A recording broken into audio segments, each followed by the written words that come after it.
Bagaimana keadaan orang-orang yang tidak mau berhijrah nanti di akhirat? Dan lagi-lagi kita tetap memaknai hijrah dengan makna yang kekinian atau makna kiasan.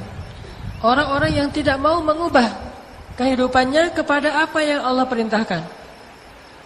Hijrah dari masalah pekerjaan, dari pekerjaan-pekerjaan yang syubhat atau haram kepada pekerjaan yang halal dan diridhai Allah dengan rezeki yang berkah. Hijrah status dari mungkin punya hubungan yang tidak diridhai oleh Allah. Setiap hari dia merasakan perasaan yang sebetulnya belum boleh dia rasakan. Setiap hari dia memikirkan seseorang yang belum boleh dia pikirkan. Setiap hari dia datang dan berkomunikasi dengan seseorang yang belum boleh terlalu dekat dengannya. Hijrah kepada keadaan yang lebih baik. Keadaan ketika semakin dia pikirkan semakin berpahala. Semakin dalam perasaannya semakin berpahala. Semakin dekat semakin diberkahi Allah. Memandangnya aja berpahala coba. Itu enggak ada dalam pacaran. Memandang orang yang kita cintai berpahala. Kalau pacaran memandang dosa. Disuruh menundukkan pandangan. Ngobrolnya sambil ngelihat ke bawah. Udah sholat tahajud belum? Ngelihat ke bawah. Atau kalau kita lagi jalan bareng gak saling bertatap-tatapan. Jadi kalau misalnya satu mobil, satu di depan ngedrive, satu lagi di belakang. Itu paling syar'i itu. Kalau nggak siap kayak gitu, nggak usah deh. Kalau perlu, kalau mobilnya 3 row gitu kayak Livina atau Mobilio, dia yang paling belakang. Sekalian jagain barang-barang gitu. Gimana barangnya? Dia paling belakang. Supaya menjaga jarak, jangan terjadi fitnah. Dan banyak-banyak berzikir, astagfirullah, astagfirullah, ya Allah lindungilah kami, lindungilah kalian. Karena setan itu, itu lagi menggebu-gebu tuh semangat setan untuk menggoda kita. Sedikit aja ada pencetus langsung kita bisa batal. Beda dengan kalau sudah berhijrah dengan cara menikah. Memandangnya pahala. Pandang, alhamdulillah dapat 1 pahala. Pandang lagi 2 pahala. Pandang-pandangan 4 pahala. Kamu kenapa ngelihat-lihat saya terus? Saya pengen beribadah. Berapaan? Dengan memandang kamu. Dan tahukah pahalanya sebesar apa? Sama dengan sholat 2 rakaat loh. Jadi kalau lagi malas, kayaknya saya mah lagi malas sholat sunnah mutlak, mau mandang istri aja. Itu bisa. Kalau pacaran nggak akan dapat yang kayak gitu-gituan. Coba mandangin fotonya aja berpahala, apalagi orangnya. Kalau pacaran, mandangin fotonya aja nggak boleh, apalagi orangnya. Kita liatin, kita ngobrol. Bukankah dalam hadis itu ketika saling memandang berpahala, kemudian ketika saling berkasih sayang berpahala, kemudian ketika mereka maaf masuk ke dalam kamarnya berpahala, dan malam itu diberkahi oleh Allah Subhanahu wa taala. Malam yang penuh berkah. Gak perlu ngumpat-ngumpat, curi-curi dan segala macam, gak perlu tipu-tipu. Karena udah halal. Kayak cerita saya kemarin, pulang sholat Jumat, ngapain pulang sholat Jumat buru-buru? Karena pengen cium kening kamu. Kalau belum halal, pulang sholat Jumat bingung, nih mau kemana nih? Pulang ke rumah cuma nggak ada siapa-siapa gitu ya. Pulang ke rumah orang, bisa bahaya. Jadi kan bingung pulang sholat Jumat. Aduh, saya habis Jumatan tuh bingungnya mau kemana. Akhirnya nelfon teman, kita nongkrong yuk. Gitu lagi kan. Kalau yang udah halal, dia mah nggak pernah galau mau nongkrong di mana. Udah jelas tempat nongkrongannya. Di dalam surga di rumahnya. Yang dinanti oleh bidadari. Tinggal pulang, assalamualaikum, waalaikumsalam. Udah ditunggu dari tadi juga. Lagi khutbah dia udah nunggu di belakang pintu gitu. Lagi khutbah Jumat udah nunggu. Begitu buka pintu, assalamualaikum, waalaikumsalam, langsung kecup keningnya. Ya Allah, rahmatilah hubungan kami, jagalah hati kami, dan jadikanlah dia pasanganku di dunia dan di surga. Luar biasa itu dah. Ada yang lebih dahsyat lagi tuh. Bangun tahajud. Bangun tahajud, begitu kita udah malam udah melek langsung bangun wudu. Setelah wudu memercikan air ke wajahnya. Jangan 1 ember. Dipercikin. Memercikan air itu bukan bahasa, bukan cara yang kasar ya. Memercikan air itu romantis loh. Jadi memercikin air itu kalau Nabi itu diusap di matanya Aisyah. Jadi kayak facial gitu deh. Diusap di matanya Aisyah, bangun dong, diusapin. Terus dipercik-percik. Oh, kan manja tuh gitu. Apaan sih malam-malam dingin tahu? Nah, kalau gitu besok malam air hangat dipercikin. Pokoknya yang lembut aja, air hangat. Waduh, makin nyenyak tidurnya air hangat nih gak dipijetin. Atau kalau perlu, kalau yang lebih keren lagi percikin airnya tuh pakai itu tuh. Pakai nano spray. Segar gini, kirain lagi di zam-zam segar gitu ya, pakai nano spray. Kenapa kamu pakai nano spray saya? Kan ikut sunnah Nabi membersihkan air. Tapi pakai teknologi nano spray. Ini lebih dahsyat lagi. Udah gitu dipijit-pijitin jempolnya pelan-pelan supaya dia bangunnya nyaman. Begitu bangun azan subuh gak jadi sholat. Kelamaan soalnya ngebanguninnya. Disitulah indahnya, bayangin. Makanya Allah mempertanyakan, kok kalian udah tahu indahnya nikah? Enggak nikah-nikah juga sih. Padahal udah tahu, udah dipanas-panasin lewat Instagram, lewat taklim, enggak nikah juga. Sampai akhirnya malaikat nanya, "Fima kuntum?" Kenapa kalian dalam keadaan seperti ini tidak menikah? Katanya mustad'afin ya Allah, enggak siap ya Allah, lemah, enggak punya pekerjaan. Bukankah ardullahi wasi'ah? Bukankah bumi Allah itu luas? Dan Allah berjanji di ayat yang ke-100-nya tadi, siapa yang berhijrah, Allah akan memberikan jaminan muraghaman katsiran wasa. Banyak jalan keluar dan kelapangan. Itu janji Allah untuk orang yang berhijrah. Enggak usah khawatir. Dan saya yakin yang di atas semuanya udah pada siap. Tinggal datangnya kapan gitu. Mereka udah siap dari dulu juga. Ya teh. Dari dulu juga, kapan Ustaz kalau nggak ada yang datang? Kan nggak mungkin mereka datang duluan. Tembak aku dong, kan nggak mungkin. Itu mah nggak keren banget. Makanya kita yang harus cowok berani datang. Terus kamu datang pakai apa? Saya bawa Allah. Wah, ini ngeri nih.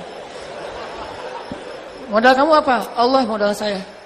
Jaminannya apa? Allah sebaik-baik penjamin. Saksinya Allah yang akan menyaksikan. Pokoknya saya ngandalin Allah aja. Bismillah, ayo kita berjihad. Allahu Akbar gitu. Akhirnya calon mertua juga ikut takbir. Wah, kenapa saya jadi ikut-ikutan nih? Udah deh. Masih ingat? Ini buat calon mertua ya. Belajarlah dari Sa'id bin Musayyib. Sa'id bin Musayyib itu satu dari 7 ulama Madinah di masa tabi'in. Beliau tuh senang banget dengan orang yang ahli masjid, terutama anak muda yang rajin ke masjid, ikut talim tuh senang banget. Bahkan dihafal wajah-wajahnya. Sehingga ketika ada satu muridnya yang paling dekat dengan beliau nggak hadir dalam majelis ilmu, akhirnya Sa'id bin Musayyib sekali-kalinya datang ke rumah seorang murid dan mendahulukan itu daripada sholat berjamaah. Kan kita tahu Sa'id bin Musayyib ini 50 tahun nggak pernah ninggalin sholat berjamaah. Selama 50 tahun itu dapat takbiratul ihram bersama imam. 40 tahunnya sholat nggak pernah ngelihat punggung orang, artinya di shaf pertama. 30 tahunnya mendengar azan di dalam masjid. Nggak pernah azan dia masih di luar, nggak pernah tuh. 30 tahun azan di dalam masjid. Sekali-kalinya dia meninggalkan semua itu gara-gara datang ke rumah muridnya yang tidak hadir dalam majelis ilmu. Datang ke rumah muridnya. Assalamualaikum. Waalaikumsalam, kata muridnya di dalam rumah. Siapa? Orang Arab suka gitu. Man? Sa'id mengatakan Sa'id. Di masjid lagi azan. Ini bertamu. Sa'id, kata Syekh ini. Kemudian muridnya bilang, saya tuh lagi ingat-ingat ada berapa banyak Sa'id di kota Madinah. Karena saya gak kepikiran kalau itu Sa'id ibnu Musayyib. Saya ingat semuanya, Sa'id bin ini, Sa'id bin ini, Sa'id bin ini, ada 10 Sa'id. Semuanya saya ingat kecuali Sa'id bin Musayyib. Kenapa? Gak pernah menduga kalau itu Sa'id ibnu Musayyib. Soalnya Sa'id ibnu Musayyib itu gak mungkin pergi ke rumah seseorang ketika azan. Gak mungkin. Pasti dia akan mendahulukan salat jamaah. Baru beres itu ngurus yang lain. Tapi pas dibuka ternyata Sa'id ibnu Musayyib. Kaget, pasti ini ada berita besar banget nih. Lalu Sa'id ibnu Musayyib bilang, wahai anak muda, kenapa kamu tidak hadir dalam majelis ilmu? Saya kurang sehat ya Syekh. Kamu tidak punya pendamping? Tidak punya. Salamin saya. Ya. Apa ya Syekh? Kamu akan menikah dengan putri saya. Langsung tuh. Wah, ini mertua keren banget kalau kayak gini. Tunggu di sini kata Syekh Said. Langsung pergi ke masjid, sholat dulu, selesai sholat, langsung balik bawa putrinya dan bawa 2 saksi. Ditodong coba, nikah todongan. Ini benar-benar bukan on progress ya, udah langsung nih. Bawa saksi, bawa putrinya. Gak tahu gimana cara ngebujuk putrinya juga ya. Orang dulu mah soleha, jadi gak perlu lihat dulu. Boleh lihat Instagramnya dulu, gak perlu gitu. Udah langsung aja. Datang, nama muridnya siapa gitu, ya Muhammad misalnya. Udah dibukain pintu, masuk semuanya ke rumah, salamin. Saya nikahkan putri saya dengan kamu, dengan mahar, hafalan Al-Quran yang kamu hafal dan seterusnya. Saya terima deh gitu. Saya terima. Mungkin awal-awalnya dia masih kagok-kagok gitu. Saksi-saksi bilang sah nggak? Tidak sah. Kenapa? Soalnya nggak bersambung kan gitu ya, suka gitu ya. Makanya pas nikah saya mah juga karena takut nggak sah. Udah modalnya kurang, nggak sah pula kan. Ya udah saya pakai teks aja deh. Ustadz menikahnya pakai teks loh. Jadi pas saya terima nikahnya, entar nih di scroll dulu. Jadi saya Musayyib langsung mengakadkan putrinya, kemudian diterima hari itu juga dia nikahkan putrinya dengan muridnya. Gampang urusannya. Gak bertele-tele ya, bikin kartu undangan dulu, ikhtilaf dulu warna kartu undangan. Yang cewek pengennya girly warna pink, yang cowok pengen street warnanya hitam abu-abu. Terus yang mertua pengen misalnya di gedung ini, yang kita pengennya di gedung itu. Lama sekali prosesnya. Untuk berhijrah saja lama. Allah mengatakan muraghaman katsira, banyak kemudahan. Wasa'ah, banyak kelapangan. Allah itu melapangkan kita untuk berhijrah. Tinggal hijrah aja. Ganti aja status. Saya sering bilang nikah itu sebetulnya bukan masalah sama sekali. Bukan masalah sama sekali. Jadi orang gak perlu mempertimbangkan untuk nikah. Hanya perlu memilih. Mempertimbangkan mah gak perlu. Memilih aja. Ini nikah gak ya? Nikah ya gak usah nikah. Cuma tinggal pilih. Memilih dengan istikharah, minta istiftah kepada Allah, ya Allah, ikatkan hati saya kepada orang yang tepat. Segampang itu sebetulnya. Datang aja. Orang kita niatnya pengen ibadah kan? Assalamualaikum, waalaikumsalam. Ada apa ya, Dek? Saya pengen ibadah, Pak. Hah? Ibadah gimana, Dek? Boleh saya duduk dulu, Pak? Kita bicara baik-baik secara kekeluargaan. Daripada kalau berdiri kan orang gampang emosi ya. Duduk aja, Pak. Pak, mangga minum dulu, Pak, gitu. Rumah siapa gitu ya. Ini kepedean banget nih calon menantu nih. Udah tinggal nikah doang. Nikah mah cuma akad kayak gitu, udah selesai. Kalau perlu nikah duluan baru resepsinya ntar dipikirin bareng-bareng. Saya dulu ketika di Kairo nikahnya resepsinya sekitar 6 bulan setelah kita nikah. Yang penting nikah aja dulu. Kita jalan-jalan kayak 99 cahaya di langit Eropa gitu deh. Kan nikahnya di luar negeri tuh. Nikahnya pun saya di Mekah, istri saya di Kairo. Jadi nikahnya enggak barengan. Istri saya di Kairo nunggu-nunggu gitu. Siangnya dia tanya, nanti malam jadi sabar ya gitu. Lalu telepon ya. Saya udah di Saudi waktu itu lagi haji. Selesai mertua saya haji, saya wah baik-baikan tuh sama mertua. Begitu dia datang dari Indonesia turun pesawat, langsung saya tunggu di bandara. Begitu dia naik, langsung saya tunjukin jadi gaet dadakan. Langsung jadi gaet, saya tunjukin sehingga mertua saya ngeliat, wah ini bener nih calon menantu yang ideal nih. Nggak tahu deh kalau saya minjem duit anaknya 5 juta. Udah gitu, pas udah selesai kan nggak boleh menikahkan ketika sedang berhaji ya. Selesai haji semuanya, udah Arafah, udah Tauhid Ifadah udah beres. Langsung saya minta manggilnya Abah, kapan itu acaranya gitu. Oh iya sebentar saya mau ngambil umroh dulu. Aduh, umroh lagi deh lama ini. Nunda lagi 1 hari. Hari yang kedua, Mbah udah bisa sekarang. Oh iya ayo kita ke Masjidil Haram. Selesai tawaf sunnah, langsung naik ke satu pojok masjid. Saya nikahkan, saya terima nikahnya. Langsung telepon, panggilannya, hai sayang, udah berubah. Kalau belum nikah, ukhti. Nah gitu tuh panggilnya. Kalau orang Mesir mah ya. Kalau di sini mah sis gitu ya. Ukhti mah sis. Pertama sis, lalu habis itu jadi bebek. Ini karena udah berubah status. Langsung dia hore-hore gitu di Mesir. Dia pas dapat telepon, alhamdulillah kita udah sah. Wah, itu luar biasa. Dia langsung sujud syukur, selesai sah sama teman-temannya cuma makan beberapa butir kurma kan. Ala mahasiswa gitu. Saya udah selesai aja gitu, udah beres. Kayak maaf, sesederhana itu kayak disunat doang tuh. Cepet banget, udah selesai. Pulang ke Kairo, sebulan kemudian baru pulang ke Kairo, kita langsung malam pertama ketemu tuh masih belum bisa satu rumah karena kita masih berstatus mahasiswa dan punya asrama masing-masing. Jadi kita ketemunya di ruang untuk tamunya asrama. Saya jadi tamu gitu datang. Wah, ini istri saya lagi datang mendekati saya gitu. Pas udah dekat, kita makan di mana sekarang? Ya udah kita ke yang dekat aja. Tempat pertama kita ketemu di kebab Turki. Kan dulu gara-gara di kebab Turki itu kan saya salah ngambil plastik teh. Salah ngambil kantong jadinya ternyata kantong punya calon istri saya. Tapi bukan salah beneran, salah disengaja. Kita makan di situ aja kebab Turki sama ada namanya kibdah. Kibdah itu roti di dalamnya itu kasih hati. Nah, karena kita main hati jadi makannya makan hati. Nah, makan di situ udah gitu pulang masing-masing ke asrama. Bayangin udah nikah, pulang ke asrama. Itu hal yang paling menyakitkan. Udah nikah masih suruh pulang sendiri-sendiri ya. Itu paling menyakitkan dalam hidup saya tuh. Bersabar, seminggu kita ngurus untuk surat-surat resmi biar boleh keluar dari asrama seminggu. Bayangin bersabar seminggu. Ya gimana lagi? Ya tahajud aja tiap malam. Karena ini udah lebih berat daripada jomblo. Jomblo udah jelas, udah puguh gitu ya. Kalau ini nggak jelas gini nih statusnya nih. Kita udah halal loh. Iya sih. Terus gimana dong? Ya gitu deh. Akhirnya nggak. Setelah seminggu akhirnya kita nyari kontrakan, nemu kontrakan yang alhamdulillah Allah mudahin banget. Kontrakan yang biasanya harganya sekitar 1.000 pound itu 3 juta, kita dapat 400 pound, 1 jutaan lah. Untuk 1 tahun. Itu murah banget dan ada 3 kamar. Sementara kita cuma berdua.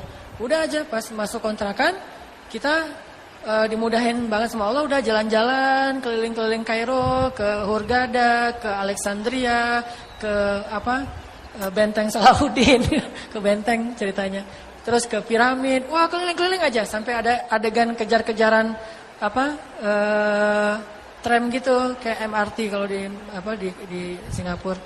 Jadi karena memang kita baru awal nikah, belum terlalu kenal karakternya. Saya orang Aceh lagi waktu itu masih Aceh banget lah ya, masih ngomongnya mah belak-belakan, jelek gitu. Dia orang Jawa yang ada tata keramanya. Pas saya ngomong menurut saya nggak kasar, menurut dia kasar. Kok ngomongnya gitu sih? Apaan? Emang ada apa gitu? Saya nggak ngerasa kalau saya salah. Emang masalahnya apa? Dosa saya apa? Ya gitu-gitu. Sosok sinetron gitu deh. Dosa saya apa? Kamu nggak tahu dosa kamu? Udah kamu gitu panjang akhirnya. Udah aja. Padahal waktu itu mau ke kebun binatang. Akhirnya dia naik kereta. Kebetulan keretanya itu bukan MRT yang cepat kayak di Singapura. Dia kereta dalam kota yang lambat banget gitu. Jadi kita jalan juga sama dengan dia. Cuman kan malah saking lambatnya tuh. Mungkin kalau di film-film di Jerman juga ada kereta kayak gitu yang di tengah kota lambat. Nah naik itu udah di gerbong paling depan. Saya kan di belakang. Tadi masih ngambek-ngambek gitu. Akhirnya aduh ketinggalan sendiri. Kejar juga. Kejar tapi gerbong belakang. Jadi kita di jendela gini-ginian. Lihatin. Dia turun gak ya? Dia turun gak ya? Kalau dia turun saya turun. Kalau dia gak turun saya tungguin. Begitu dia turun saya langsung turun. Akhirnya kita pergi ke kayak di sini mah Jonas foto pernikahan. Itu baru foto pernikahan. Dalam keadaan lagi kayak gitu. Jadi foto kita tuh lucu banget. Foto nikah tuh. Orang lagi bahagia tapi wajahnya bete gara-gara tadi ada yang keliru. Terus kita jalan lagi lihat Sungai Nil, kemudian makan jagung bakar di pesisir Sungai Nil. 99 cahaya langit Eropa. Saya nonton itu. Saya mau udah ngalamin. Sesederhana itu. Tapi alhamdulillah Allah kasih rezeki karena saya di Saudi juga selain haji juga jadi pekerja. Karena semangat nikah teh kerjanya apa? Jadi kuli travel. Ngangkut koper jamaah haji, saya angkutin. Dulu saya nggak gini, lumayan dulu teman. Karena sering ngangkut koper. Wah, ngangkut koper yang beratnya itu paling sedikit 25 kilo kan. Ngangkut ke lantai 5, nggak boleh pakai lift karena lift buat jamaah. Jadi kita pakai tangga naik, ngangkutin, turun lagi. Kalau lagi ada jamaah yang membludak, kita ngambil tempat tidur yang dari besi itu. Dan itu dibawa sendiri. Bayangin tempat tidur besi itu bawa sendiri. Pelan-pelan naik tangga jam 2 malam. Datangnya jemaah haji, ayo bangun. Ngangkat tempat tidur, ngangkat demi mengubah status hijrah. Ternyata Allah mudahkan. Akhirnya uang 5 juta tadi menjadi 10 kali lipat. Hiduplah kita di Mesir beberapa tahun tanpa bekerja, main-main aja kerjaannya. Lihat bukti kebesaran Allah kalau kita mau hijrah.